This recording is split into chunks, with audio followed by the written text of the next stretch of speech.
अरे आओ आओ आओ, लिट्टी चोखा खाओ और इस भीषण ठंड से जान बचाओ। आओ। अरे वाह, क्या बढ़िया लिट्टी बनाती हो। तुम्हारा ये लिट्टी खा के दिल खुश हो गया और इस ठंड से ही बचने के लिए उपाय मिल गया। अरे हाँ हाँ, बढ़िया बढ़िया लिट्टी है, बहुत मस्त। अरे भाभी जी, और एक देना ना लिट्टी। रामपुर नामक गांव में इस बार भीषण ठंड पड़ी थी, जिस कारण सभी कोई ठंड के मारे ठिठुर रहे थे। कोहरा से भरा रहता था ये रामपुर गांव। इसी रामपुर गांव में कालू नाम का एक युवक रहता था, जो काफी गरीब था। उसकी एक बीबी थी, राधा।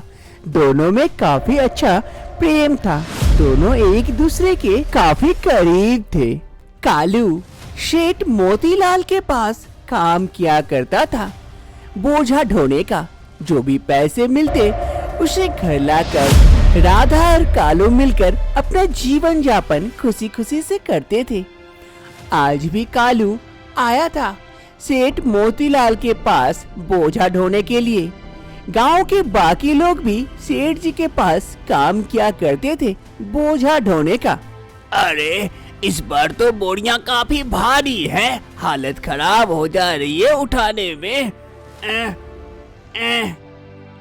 अरे हाँ काका, सही कह रहे हैं, इस बार बोरियां काफी भारी लग रही है। जल्दी जल्दी डालिए, सेठ जी की नजर पड़ी तो पैसे काट लेंगे फिर। अरे कलवा, क्या कर रहा है? जल्दी जल्दी से बोरिया उठा। अरे हाँ काका, उठा रहा हूँ। तबीयत थोड़ी सी ठीक नहीं लग रही है, इसीलिए तो बोरिया उठाने में दिक्कत हो रही है। आ आ आ अरे काका, आ अरे क्या हो गया कालू को? जल्दी चलो, देखो क्या हुआ। अरे हाँ हाँ, कालू कालू कालू। सभी कोई दौड़े दौड़े कालू के पास आते हैं। कालू इतनी भारी बोरियां नहीं उठा पा रहा था। जबरदस्ती उठाने के कारण कमरे में बड़ी जोर की मोच आ जाती है, जिस कारण अब तो वो उठ भी नहीं पा रहा था। तभी सेठ जी घर से बाहर आते हैं बालकोनी में। ये दृश्य देखकर, अरे गाँव वालों, क्या हो गया? एक जगह पर इकट्ठा होके कौंची कर रहे हो? जल्दी जल्दी से बोरिया डालो। अरे सेठ जी, लग रहा है कालू को चोट लग गई।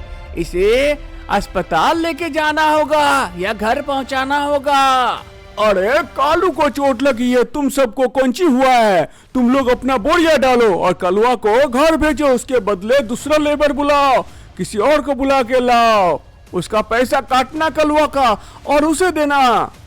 लेकिन सेठ जी, ये तो गलत है। ये तो आपके पास काम कर रहा था, तो इसका खर्चा तो आपको देना पड़ेगा ना।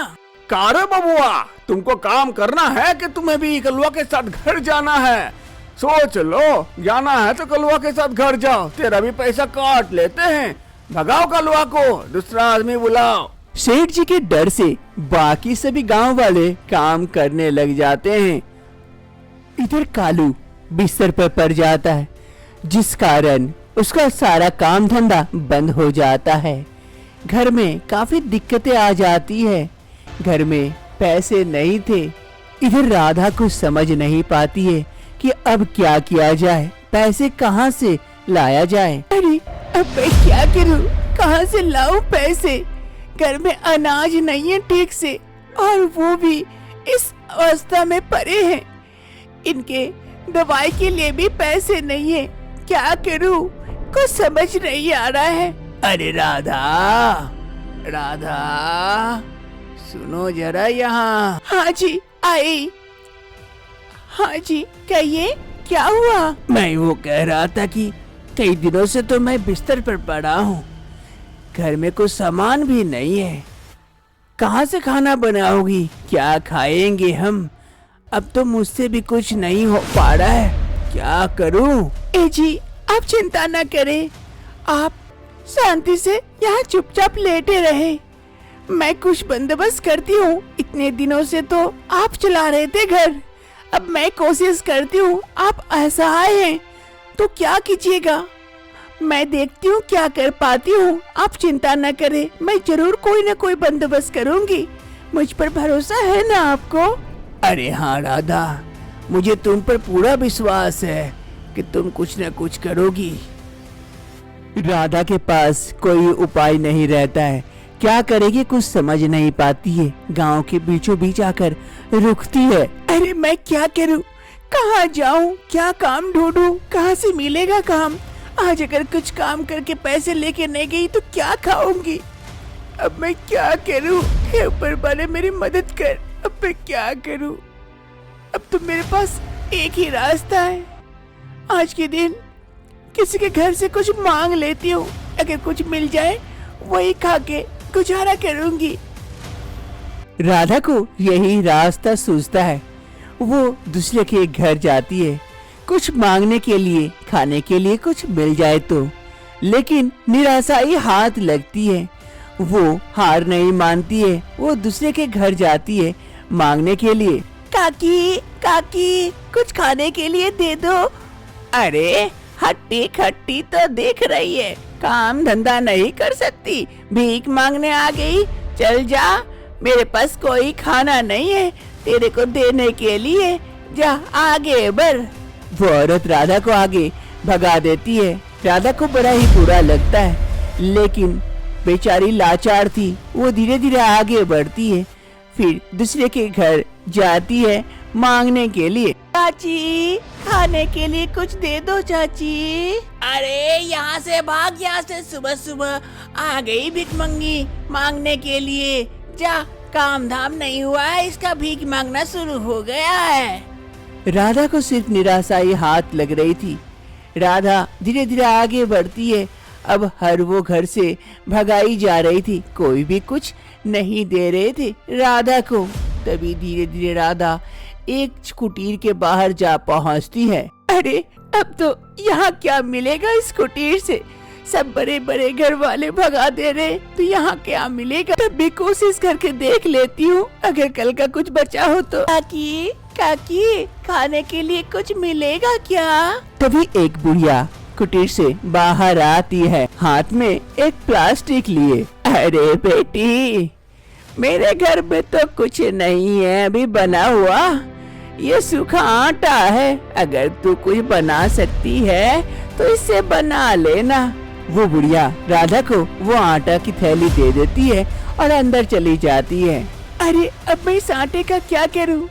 अरे सभी घर से तो कुछ नहीं मिला, कम से कम ये आटा ही मिला, इसी से कुछ बना लूंगी। अब घर चलती हूँ, उन्हें भी भूख लगी होगी, इसी से कुछ बना लूंगी।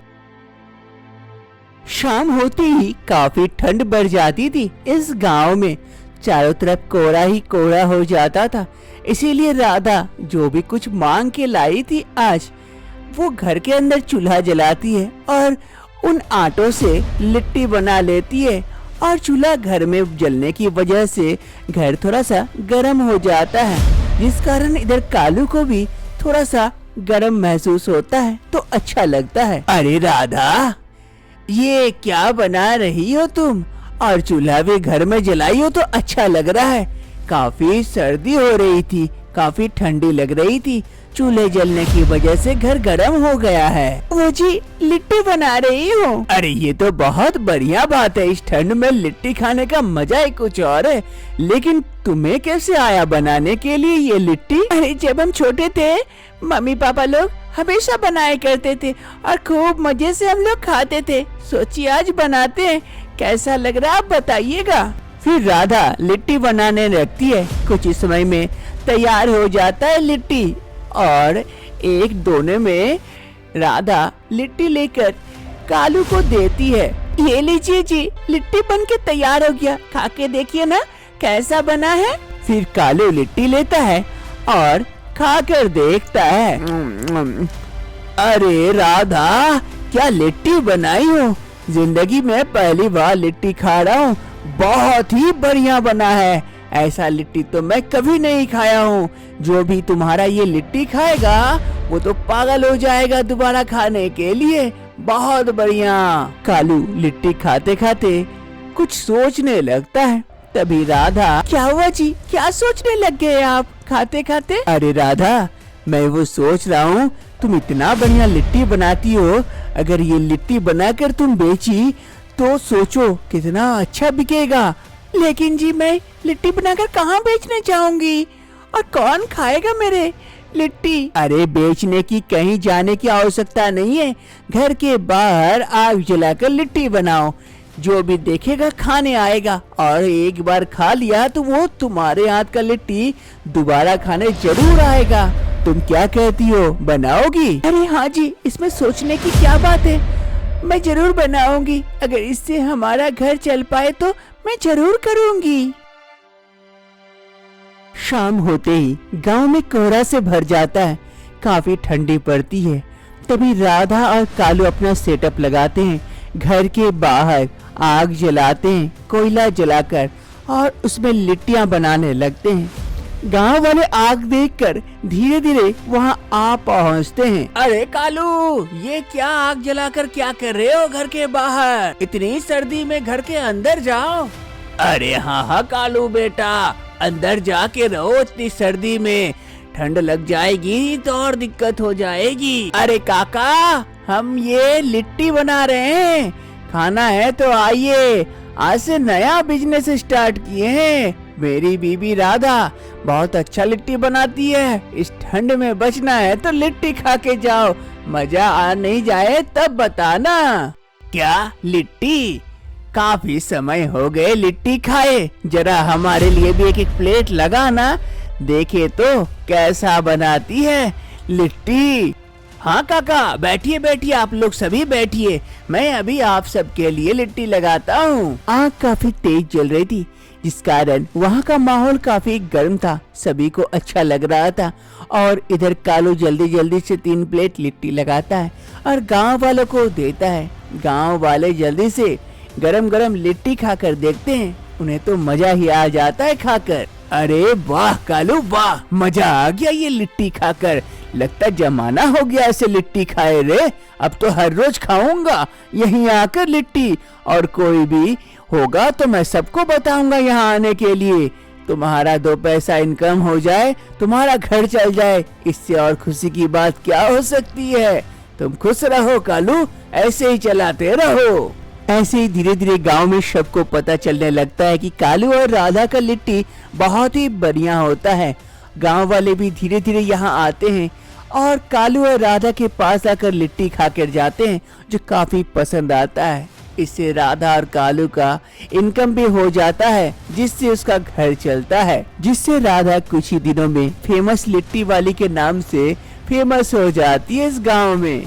धीरे धीरे वक्त बीतता है, इधर कालू का भी तबीयत अब ठीक हो चुका था, घर की स्थिति भी काफी अच्छी हो चुकी थी। ये लीजिए जी, खाना खा लीजिए। अरे राधा, अब मैं सोच रहा हूँ मेरी तबीयत भी तो ठीक हो गई है, तो कोई काम धंधा शुरू करता हूँ। क्या जी, अब आप क्या काम धंधा करेंगे?